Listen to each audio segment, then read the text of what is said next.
беше успокоителни това!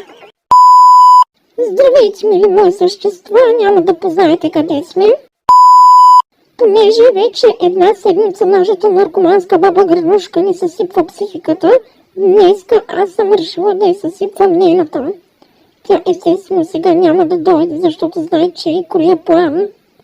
И нарочно се ме направила на изи да е гадно и е препоръчително да си намалите звука, за да не оглушите.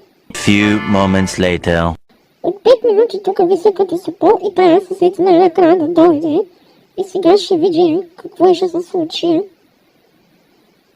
И тук да почнем да рушим къщата и оборудването и там аз тук да се борим да е гадно и да шлема.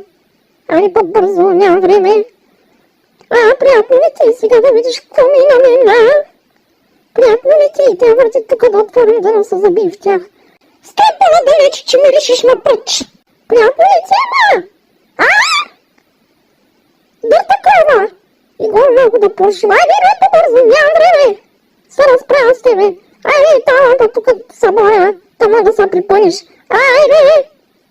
Побелял бухал. Тъчилка, като я взема, не знам къде ще я завра. Та бухалка. Какво ще може да се боим така? Приятно ли ти?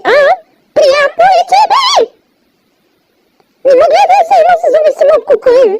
По-неч не е така, де.